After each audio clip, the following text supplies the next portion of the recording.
Good morning class. बेटा आज हम शब्द विचार पढ़ेंगे, यानी शब्दों के जो भेद होते हैं किन किन भागों में डिवाइड किया उसको पढ़ेंगे। तो सबसे पहले परिभाषा। ध्वनियों का समूह जिसका एक निश्चित अर्थ होता है उसे शब्द कहते हैं, यानी कि वर्ण जो होते हैं वो मिलकर एक शब्द को बनाते हैं, लेकिन उस शब्द का भी एक अर्थ होना चाहिए तभी वह शब्द कहलाता है। जैसे रीता पुस्तक पढ़ती है, पेड़ से पत्ते गिरते हैं। यहाँ पर रीता शब्द है, पुस्तक भी शब्द है, पढ़ती है भी शब्द है, पेड़ से भी शब्द है, पत्ते ये भी शब्द है और गिरते हैं ये भी शब्द है। सभी सार्थक शब्द हैं, इसलिए ये सभी शब्द ही कहलाते हैं। तो इन्हीं सभी जो भी ध्वनि निकली है उनका जो सार्थक समूह होता है उसे हम शब्द कहते हैं। शब्दों का वर्गीकरण। शब्दों को 4 भागों में डिवाइड किया है। पहला उत्पत्ति के आधार पर, दूसरा रचना के आधार पर, तीसरा अर्थ के आधार पर और चौथा प्रयोग के आधार पर।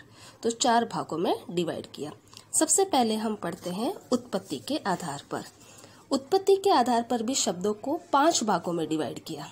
एक तत्सम, दूसरा तद्भव, तीसरा देशज, चौथा विदेशी और पांचवा संकर। सबसे पहले तत्सम शब्द। हिंदी भाषा में जो शब्द संस्कृत से ज्यों के त्यों यानी बिना किसी परिवर्तन के लिए गए हैं उन्हें तत्सम शब्द कहते हैं।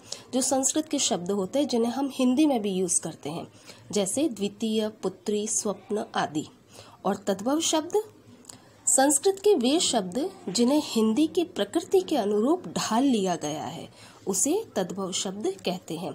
यानी संस्कृत के शब्द थे लेकिन बोलते बोलते उसमें कुछ डिफरेंट कुछ चेंजेस हो गए हैं, उन्हें हम तद्भव शब्द कहते हैं। जैसे दुग्ध दूध हो गया, मयूर था संस्कृत शब्द उसको हमने मोर बना लिया, दश संस्कृत शब्द था उसको हमने 10 बना लिया। तो ये सारे जो संस्कृत से हिंदी में कन्वर्ट हो गए उन्हें हम तद्भव कहते हैं, और जो संस्कृत के ही शब्द होते हैं उन्हें हम तत्सम शब्द कहते हैं। कुछ और तत्सम और तद्भव में देखते हैं कि कैसे चेंजेस हो गए। जैसे अंधकार संस्कृत शब्द है उसको हमने हिंदी में बना दिया, यानी तद्भव में अंधेरा। अम्बा अम्मा, अग्नि आग, अग्र आगे, अष्ट 8, उष्ट्र ऊंट, कपाट किवाड़, कर्म काम, कार्य काज, काष्ठ काठ। तो ये जो शब्द हैं तत्सम शब्द ये सारे संस्कृत के शब्द हैं जिन्हें हम ज्यों के त्यों काम में लेते हैं। लेकिन ये जो तद्भव शब्द हैं इनको हमने कुछ चेंजेस कर दिए, अंधकार से जैसे अंधेरा बना दिया। तो जो संस्कृत के शब्दों का हिंदी में कन्वर्ट कर दिए वो सारे तद्भव शब्द कहलाते हैं। 3rd नंबर पे आता है देशज शब्द। कुछ शब्द हिंदी के प्रकृति के अनुरूप स्थानीय बोलियों या उपभाषाओं से ग्रहण कर लिए जाते हैं या उनकी उत्पत्ति के बारे में जानकारी नहीं होती, वे देशज शब्द कहलाते हैं। यानी ऐसे शब्द जो हमारी हिंदी की स्थानीय बोली होती है, जो बोली होती है, एक होती है भाषा और एक होती है बोली। तो बोलियों से जो कुछ शब्द ऐसे लिए गए जो हम हिंदी में भी यूज करते हैं उन्हें हम देशज शब्द कहते हैं। जैसे पगड़ी, लोटा, खाट, झाड़ू, इडली आदि।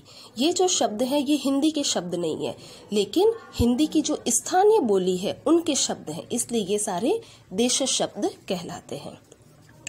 फिर आता है 4th नंबर पे विदेशी शब्द यानी विदेशज। इन्हें आगत शब्द भी कहते हैं। आगत का मतलब आए हुए। कहाँ से आए? तो विदेशी भाषाओं से आए। तो ये शब्द हिंदी में भी हम यूज करते हैं। जैसे अरबी से फायदा, फौज, गैर, फारसी से अंगूर, खरगोश, मेहमान, तुर्की से रुई, कूली, नाशपाती, पुर्तगाली से अनानास, अलमारी, प्याला, अंग्रेजी से मास्टर, स्कूल, कोट, चीनी से चीनी, चाय, लीची, फ्रेंच से कूपन, कारतूस, कर्फ्यू।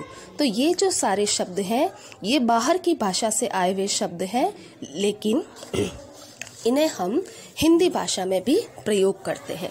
तो ये शब्द विदेशी शब्द कहलाते हैं। 5th नंबर पे आता है संकर शब्द। वे शब्द जो भिन्न भिन्न भाषाओं के संयोग से निर्मित होते हैं संकर शब्द कहलाते हैं, यानी अलग अलग भाषाओं से मिलकर जो शब्द बनते हैं। जैसे छायादार, छाया हिंदी शब्द है और दार फारसी शब्द। अपील करता, अपील अंग्रेजी शब्द है और करता संस्कृत शब्द। रेलगाड़ी, रेल इंग्लिश वर्ड है और गाड़ी हिंदी शब्द। जेल खाना, जेल हिंदी शब्द है और खाना फारसी शब्द।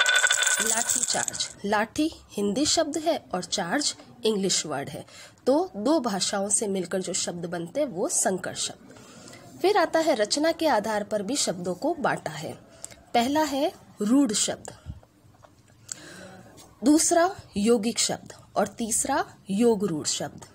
तो सबसे पहले रूढ़ शब्द, जो शब्द एक निश्चित अर्थ में प्रयुक्त हो और अपने आप में पूर्ण हो, यानी जिसके अगर टुकड़े करेंगे तो उसका कोई अर्थ नहीं निकलता, उन्हें हम रूढ़ कहते हैं। जैसे पुस्तक, कलम, दूध, इनके अगर हम टुकड़े करेंगे तो इनका कोई विशेष अर्थ नहीं निकलता। जैसे पू, फिर त, फिर क, इसी प्रकार से क, ल, म, इनके अगर टुकड़े करेंगे तो कोई अर्थ नहीं निकलता, उसे हम रूढ़ शब्द कहते हैं। सेकंड है यौगिक, वे शब्द जो दो या दो से अधिक शब्दों के योग से बनते हैं, यानी जब दो शब्द अगर टुकड़े भी कर दिए तो दोनों शब्दों का अर्थ निकलता है। जैसे विद्या और आलय मिलकर विद्यालय बनता है। रेल और गाड़ी दोनों को मिलाकर रेलगाड़ी बनता है। रसोई और घर दोनों मिलकर रसोई घर शब्द बनता है। देव और दूत दोनों मिलकर देवदूत बनते हैं। तो ये सारे यौगिक शब्द कहते हैं। अब इनके टुकड़े करने के बाद भी दोनों शब्दों का अर्थ होता है, इसलिए ये यौगिक शब्द कहलाते हैं। थर्ड नंबर पे आता है योग रूढ़। कुछ शब्द दो या दो से अधिक शब्दों के योग से बनते हैं परंतु किसी अन्य अर्थ में प्रयुक्त होते हैं। वे अपना मूल अर्थ छोड़कर किसी अन्य अर्थ में रूढ़ हो जाते हैं। जैसे जलज, यानी जल में उत्पन्न होने वाला। तो जल में तो अनेक चीजें उत्पन्न होती है